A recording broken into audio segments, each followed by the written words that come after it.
कोई एम्प्लॉई है उनके साइड से हो रहा है, बट अल्टीमेटली नुकसान जो हो रहा है वो स्टूडेंट का हो रहा है। और स्टूडेंट जो है बहुत सफ़र कर रहे हैं, क्योंकि जो बच्चे तैयारी करते हैं वो उनका सपना होता है, और वो सपना जो होता है वो लेके आते हैं अपने घर से। उनके पेरेंट्स वो सपना सजाते हैं अपने बच्चों के भविष्य के लिए, लेकिन वो अचानक से टूट जाता है। क्योंकि कभी भी पेपर आउट होने की कहानी, स्टोरी कभी सिंपल एक दो बार दिखती थी, लेकिन अभी हर साल, हर आए दिन, हर साल ये पेपर आउट हो रहा है। और सिर्फ नीट की ही बात नहीं है, कई तरह के पेपर आउट हो रहे हैं, क्योंकि उनका जो मोटिवेशन वो डाउन हो जा रहा है बच्चों का।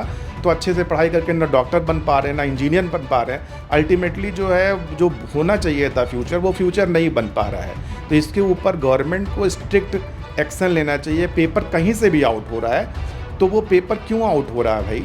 अगर वो पेपर किसी भी लेवल पे निकल रहा है, कैसे भी जा रहा है, तो वो क्यों निकल रहा है? क्यों बच्चों को सफ़र करना पड़ा? लेकिन हमको लगता है कि किसी लेवल पे, चूँकि हम लोग गवर्नमेंट से ही क्वेश्चन कर सकते हैं, उनसे ही पूछ सकते हैं, उनको ही अपने दर्द को बता सकते हैं, बच्चों के और पेरेंट्स की दर्द को बता सकते हैं।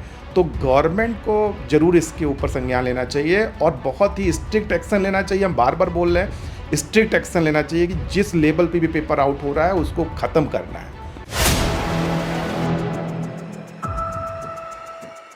नमस्कार, मैं हयात अब्बास और आप देख रहे हैं 4 PM न्यूज़ नेटवर्क। देखिए, लगातार पेपर लीक के बाद जिस तरह से माहौल गरमाया हुआ है, किस तरह से पेपर लीक के बाद गोदी मीडिया की साजिश के तहत कोचिंग सेंटरों को निशाना बनाया जा रहा है। खान सर के घर पे आगजनी होती है।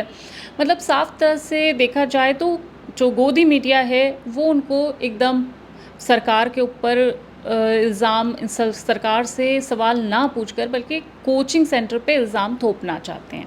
तो इसी सिलसिले में हम बात करेंगे, हमारे साथ प्रोफेसर आसिफ हैं, जानेंगे कि सर ये जो आज शिक्षा एजुकेशन सिस्टम जिसको बीजेपी कहते हैं कि हमने सबसे अच्छा कर दिया है, और उसी बीजेपी सरकार में कई पेपर लीक हो रहे हैं लगातार। लेकिन आज हालात ऐसे हैं कि प्रयागराज में 3-4 कोचिंग सील कर दी गई है, लगातार कोचिंगों पे एक्शन ले रही है। तो क्या सरकार अपनी गलती छुपाने के लिए कर रही है या कोचिंग सेंटर में इसकी गलती है? आपको क्या लगता है? देखिए, गलती चाहे किसी की भी हो, लेकिन अल्टीमेटली नुकसान जो है इंडिया का हो रहा है। और क्योंकि जितने भी स्टूडेंट हैं वो हमारे देश का भविष्य हैं, और स्टूडेंट के भविष्य के साथ में खिलवाड़ हो रहा है। क्योंकि ये जो पेपर आउट हो रहा है वो किसी का भी मिस्टेक हो, it may be from the government side से हो, it may be from the जो ऑफिसर्स हैं या फिर कोई एम्प्लॉई हैं उनके साइड से हो रहा है। बट अल्टीमेटली नुकसान जो हो रहा है वो स्टूडेंट का हो रहा है, और स्टूडेंट जो है बहुत सफ़र कर रहे हैं। क्योंकि जो बच्चे तैयारी करते हैं वो उनका सपना होता है, और वो सपना जो होता है वो लेके आते हैं अपने घर से। उनके पेरेंट्स वो सपना सजाते हैं अपने बच्चों के भविष्य के लिए, लेकिन वो अचानक से टूट जाता है। क्योंकि जो वो तैयारी कर रहे होते हैं, बच्चों का जो मोरल होता है वो डाउन हो जाता है।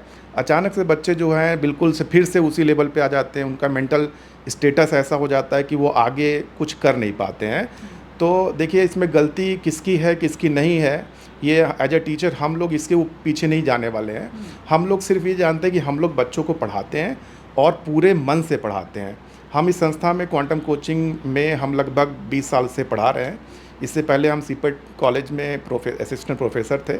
अभी हम वहाँ पे छोड़ के, और इन बच्चों को पढ़ाने के लिए हमने वहाँ पे अपना पूरी टाइम अपना यहाँ पे इन्वॉल्वमेंट दिया, ताकि बच्चे अच्छे से पढ़ सकें। लेकिन जैसा कंडीशन दिख रहा है, ऐसी स्थिति ना आज से बहुत पहले ऐसी नहीं थी। क्योंकि कभी भी पेपर आउट होने की कहानी, स्टोरी कभी सिंपल एक दो बार दिखती थी, लेकिन अभी हर साल, हर आए दिन, हर साल ये पेपर आउट हो रहा है। और सिर्फ नीट की ही बात नहीं है, कई तरह के पेपर आउट हो रहे हैं। हाँ, बिल्कुल। सीबीएसई की परीक्षा पेपर लीक हुआ, तो क्या ये एजुकेशन की सबसे बड़ी एक खामी है? आपको क्या लगता है सरकार इस पे काम क्यों नहीं कर रही है? बिल्कुल करना चाहिए, क्योंकि देखिए पूरा जो फ्रेम वर्क है, फ्रेम जो ढांचा है हमारे एजुकेशन सिस्टम का, वो बिल्कुल चरमरा जा रहा है। क्योंकि अगर इस पे ध्यान नहीं देंगे तो आने वाले समय में, जैसे मान लीजिए कहीं पे कोई डॉक्टर्स बन रहे हैं, अगर वो डॉक्टर्स सही अच्छे डॉक्टर नहीं बन पा रहे हैं, क्योंकि उनका जो मोटिवेशन वो डाउन हो जा रहा है बच्चों का, तो अच्छे से पढ़ाई करके ना डॉक्टर बन पा रहे हैं, ना इंजीनियर बन पा रहे हैं। अल्टीमेटली जो है, जो होना चाहिए था फ्यूचर, वो फ्यूचर नहीं बन पा रहा है। तो इसके ऊपर गवर्नमेंट को स्ट्रिक्ट एक्शन लेना चाहिए। पेपर कहीं से भी आउट हो रहा है तो वो पेपर क्यों आउट हो रहा है भाई? अगर वो पेपर किसी भी लेवल पे निकल रहा है, कैसे भी जा रहा है, तो वो क्यों निकल रहा है? क्यों बच्चों को सफ़र करना पड़ रहा है, क्यों पेरेंट्स को सफ़र करना पड़े, इसका जवाब कौन देगा? इसका जवाब पेरेंट्स किससे मांगें? अगर आप देखिए अपने आप को एक पेरेंट्स के स्टैंडर्ड पे आप लेके जाइए और सोचिए कि फिर वो किससे क्वेश्चन करें। तो वो टीचर, देखिए टीचर चूँकि सबसे ज़्यादा अटैच होते हैं अपने बच्चों से, अपने बच्चों को बिल्कुल समझ लीजिए एक तरीके से हर किसी भी तरीके से उसको सिलेक्ट करना चाहते हैं, क्योंकि हम लोग कंपटीशन वाले तैयारी कराते हैं तो हम लोग देखते हैं स्थिति बच्चों की क्या होती है। बच्चे पेरेंट्स 10 तरह के सवाल पूछते हैं कि हमारे बच्चे का क्या होगा, कैसे पढ़ाई होगी, कब क्लासेस होगी, कब क्या होगा। पूरे साल बच्चे एक एक दिन लग के मेहनत करते हैं कि कैसे क्लास हो रही है, कब फिजिक्स क्लास हो, केमिस्ट्री क्लास, कोई भी सब्जेक्ट क्लास होती है। तो उस क्लास के बाद में अगर उनको लगता कि पेपर आउट हो गया तो पूरा सपना, पूरे साल की जो मेहनत है वो ख़त्म हो जाती है।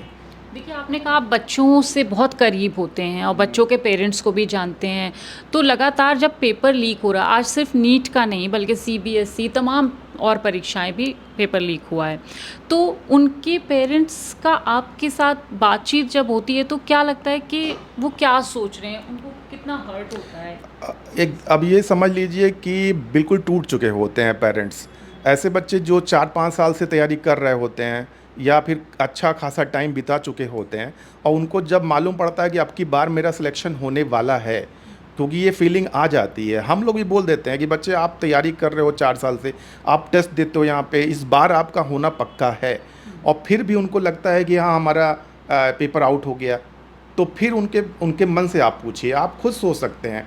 एज अ ह्यूमन बीइंग, हम लोग ह्यूमन से, तो हमको ये पता होता है कि फीलिंग क्या होती है। फीलिंग जब टूट जाती है, जो सपने होते हैं वो टूट जाते हैं, तो मालूम पड़ता है कि हाँ कितना बड़ा सदमा लगा है। तो ये पेरेंट्स रोज़ आए दिन हम लोग को कंप्लेन करते हैं कि अब क्या करें सर।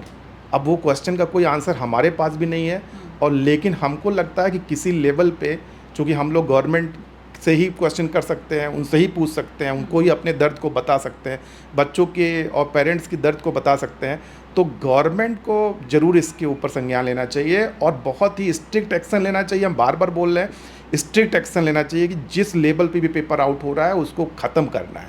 तो क्या कोचिंग जिस तरह से सील किए जा रहे हैं, ये करना चाहिए सरकार को कि जो असली गुनहगार हैं उनको पकड़ना चाहिए? आपको क्या लगता है कि कोचिंग सेंटर सच में गुनहगार हैं? देखिए, टीचर्स को हम लोग के देश में भगवान का दर्जा मिला हुआ है, ठीक है। हम सब जानते हैं कि टीचर्स जो हैं, गुरु जो होते हैं वो भगवान के समान होते हैं। तो गुरु को अगर आप एक्सप्लॉइट करते हैं, एक्सप्लॉइट मीन देखिए समाज सेवा है, टीचिंग भी एक तरह की समाज सेवा है, बच्चों को पढ़ा रहे हैं, और ये कोई कंपल्सन भी नहीं है कि किसी को पढ़ना ही पढ़ना है। भाई ये कोचिंग एक तरह से कि भाई जिनको लगता है कि हाँ हम अगर कोचिंग करते हैं तो हमको हमारा सिलेक्शन हो जाएगा, हम अपने आप को compete कर सकते हैं कोचिंग करने के बाद में, तो वो बच्चे आते हैं, है ना। तो इसमें कोचिंग को जिम्मेदार ठहराना ये कहाँ तक सही है? ये अब ये क्वेश्चन आप खुद सोचिए, जो सुनने वाले हैं वो खुद सोचें, कोचिंग कहाँ तक जिम्मेदार है इसमें। कोचिंग तो एक काम दे रही है कि बच्चों को शिक्षा दे रही है, बच्चों को जो चाहिए वो दे रही है, तो उसमें कोचिंग क्या कर सकती है? ये तो एक देखिए भाई एडमिनिस्ट्रेटिव लेवल पे ये वो है, ब्रेक डाउन है। तो उस ब्रेक डाउन को आप देखिए, और इसको देखने में टीचर्स तो सिर्फ अपना पॉइंट रख सकता है ना, टीचर वो वहाँ जाके उस चीज़ को देख सकता है कि कहाँ पे क्या प्रॉब्लम है, एडमिनिस्ट्रेटिव लेवल पे क्या प्रॉब्लम है। तो ये तो गवर्नमेंट का काम है। तो टीचर्स को एक्सप्लॉइट करना या कोचिंग को बंद करना किसी भी लेवल पे ये सही नहीं है। आपको भी लगता होगा ये बात।